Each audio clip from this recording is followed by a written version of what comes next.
नमस्कार, मैं हूं आपके साथ नम्रता शर्मा। देश और दुनिया भर में इस वक्त सबसे ज्यादा अगर किसी बीमारी की चर्चा है तो वो है कोरोना। हालांकि कोरोना वैक्सीन के दावे किए जा रहे हैं। उम्मीद है कि नए साल की शुरुआत में कोरोना वैक्सीन आ जाएगी। अलग अलग कंपनियां हैं जो वैक्सीन को लेकर काम कर रही हैं। ट्रायल हो रहा है, आखिरी चरण में है। अब देखना होगा कब तक मार्केट में कोरोना वैक्सीन आएगी।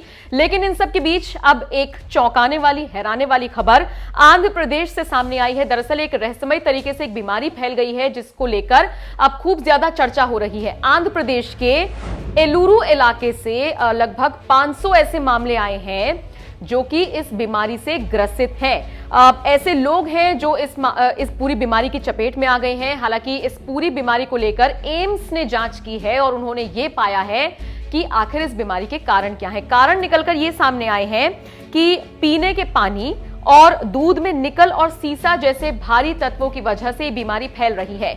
इन सब के बीच राहत की बात बस इतनी ही है कि ये जो बीमारी फैल रही है इसका इलाज डॉक्टर्स के पास फिलहाल है, क्योंकि जिन तत्वों के कारण ये बीमारी फैल रही है उन तत्वों से निपटने के लिए कुछ प्लान्स, कुछ वैक्सीन्स, कुछ टैबलेट्स डॉक्टर्स के पास हैं। और यही वजह है कि डॉक्टर्स जो हैं वो राहत में है, क्योंकि कोरोना के बीच अब पूरा देश, पूरी दुनिया किसी और नई मुसीबत को मोल लेने के ना तो मूड में है और ना ही उस तरीके से तैयार है। फिलहाल हम इसी से लड़ रहे हैं और इसी के साइड इफेक्ट्स भुगत रहे हैं।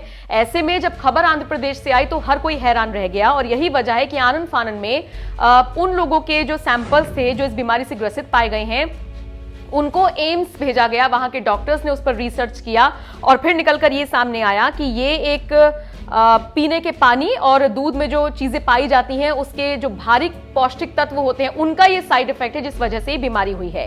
500 ऐसे लोग हैं जो इससे ग्रसित पाए गए हैं, लेकिन राहत की बात यह है कि 370 ऐसे लोग हैं जो इससे उबर गए हैं और लगभग 120-130 लोग ऐसे हैं जिनका इलाज अभी फिलहाल चल रहा है। बता दें आपको, जो एम्स की टीम है वो बाकायदा एलुरु पहुंची थी। आंध्र प्रदेश का जो ये इलाका है वहां पर पहुंची थी। वहां पर किस तरीके से बीमारी फैल रही है उसको पता लगाने की कोशिश की गई थी। फिर जो सैंपल्स लिए गए थे उनको फिर दिल्ली लाकर उन पर रिसर्च किया गया था और फिर कुल मिलाकर ये बात सामने आई कि इतना भी घबराने वाली बात नहीं है जितना कि माहौल आंध्र प्रदेश में फिलहाल बना हुआ है। तो कुल मिलाकर अगर अगली बार आप इस बीमारी के बारे में कुछ पढ़ें तो इतना भी याद रखिएगा कि एम्स के डॉक्टर्स का यह कहना है कि घबराने वाली बात कोई नहीं है, क्योंकि इसका उपाय डॉक्टर्स के पास है। इस पूरी खबर को लेकर आपकी राय कमेंट करके हमें जरूर बताइएगा।